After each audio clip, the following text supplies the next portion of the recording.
Bonjour à tous. Alors aujourd'hui une vidéo sur comment fabriquer son propre capteur CO2, puisque j'ai fabriqué le mien et je vais vous apprendre comment faire le vôtre très simplement avec quelques petites pièces. Alors là vous le voyez juste à côté, ce capteur se compose donc d'une LED verte et d'une LED rouge qui nous permettra d'indiquer quand la qualité de l'air est correcte ou pas, et d'un petit afficheur LCD pour que les personnes puissent lire la valeur en parties par million de CO2 dans l'air.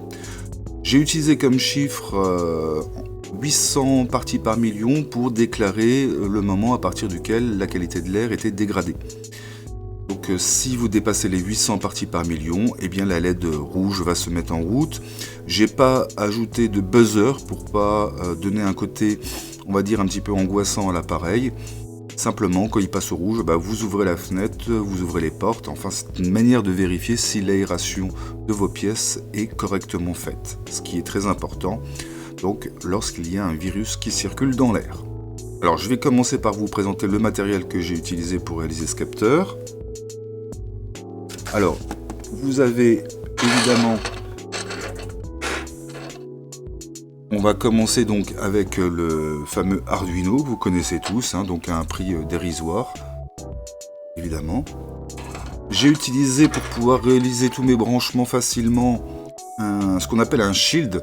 Donc ici, ça vient venir se plugger à la surface donc de l'Arduino, ici comme ceci, tout simplement. On vient le plugger dessus. Et ça nous permet plus facilement de pouvoir réaliser des soudures ou quelque chose d'un petit peu plus périn au niveau de l'installation.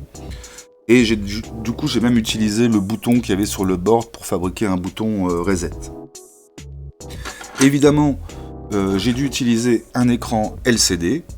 Donc voilà un écran LCD.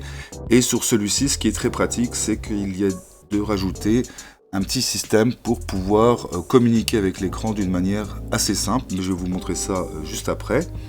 Et enfin, le fameux détecteur qui permet de détecter la quantité de CO2 dans l'air, qui s'appelle un MHZ19B.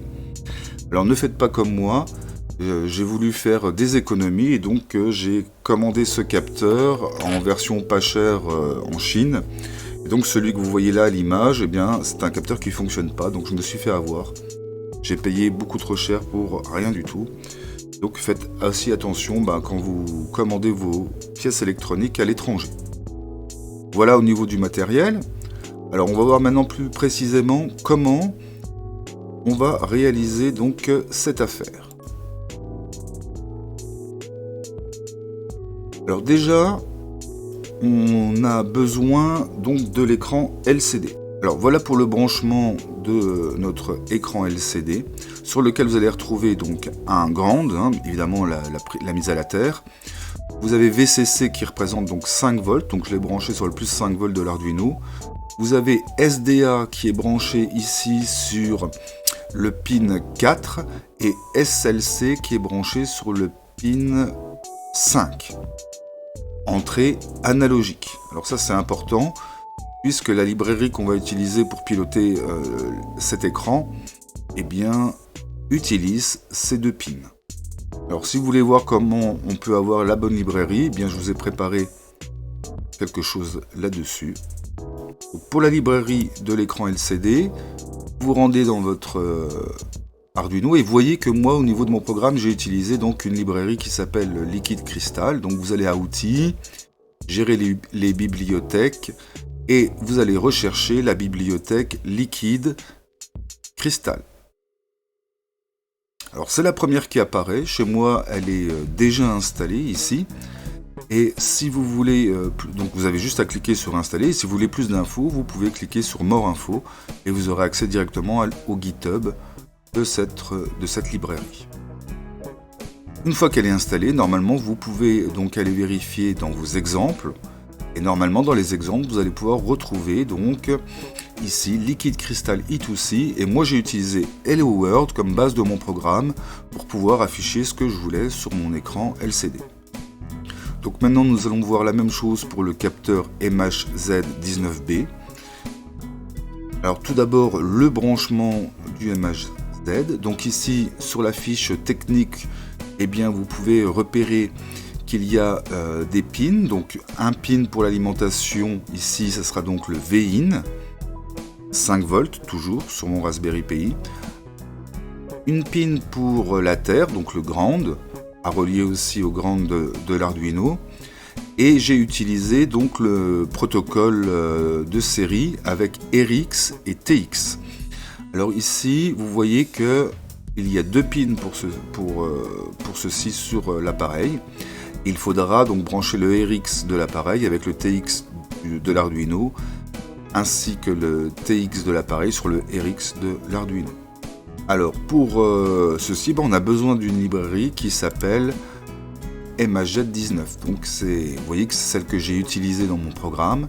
Donc vous allez une fois de plus vous rendre à Outils, gérer les bibliothèques, et vous allez rechercher la bibliothèque MHZ19.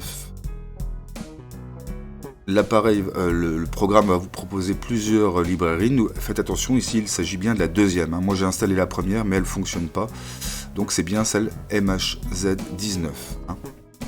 Donc une fois qu'elle est installée, pareil, vous pouvez aller vérifier dans vos exemples que vous possédez maintenant désormais les exemples adaptés à votre appareil. Donc ici moi j'ai MHZ19 et j'ai utilisé tout simplement Basic Usage comme base de mon programme, mais j'ai aussi utilisé le programme calibration pour me faire le bouton de calibration. Donc voilà, très simple une fois de plus, vous voyez ça prend très peu de temps. Donc vous pouvez brancher tout ça sur votre Arduino et vous obtiendrez donc ce fameux capteur de CO2. Que rajouter de plus, à part que j'ai évidemment fait un bouton de calibration sur l'appareil pour qu'on puisse bien calibrer l'appareil, parce que normalement dans un environnement donc sans pollution, on est aux alentours des 400 ppm, et une fois que la calibration se met en route, il faut faire attention parce que là il y a 20 minutes où l'appareil est bloqué, parce qu'il se stabilise pendant 20 minutes pour faire sa calibration. Je peux vous montrer un petit coup d'œil sur le programme. Donc voilà le programme que j'ai réalisé avec toutes les librairies. Alors si vous voulez quelques informations en détail, mon écran LCD il fait 16 caractères et 2 lignes, c'est pour ça qu'ici je l'ai déclaré comme ça. Et au niveau de mon Arduino, j'ai déclaré une fiche RX à la pin 10 du côté digital et une TX en 11, mais aussi du côté digital. Donc n'oubliez pas, comme je vous l'ai dit, c'est écrit ici dans le programme, RX pin, donc qui doit être attaché à la TX pin du MHZ19. Ensuite, j'ai déclaré un bouton qui va me permettre de calibrer l'appareil, et je l'ai branché donc sur la pin digitale numéro 3. Donc c'est un bouton, pour brancher un bouton, pour ceux qui ne le savent pas, avec un Arduino, le bouton donc digital pin 3 d'un côté est relié par l'autre côté du bouton à la terre. Et voilà comment mon appareil fonctionne donc parfaitement. Si vous le voulez, je pourrais même vous laisser à disposition le programme, mais je pense que ça peut être intéressant que vous le fassiez par vous-même. Voilà comment posséder un capteur de CO2, ce qui a l'air très demandé à l'heure actuelle et qui est donc très facile à faire. Si certains en ont vraiment besoin, je peux le fabriquer pour vous. Voilà pour cette petite vidéo très simple, très rapide sur comment fabriquer un capteur de CO2.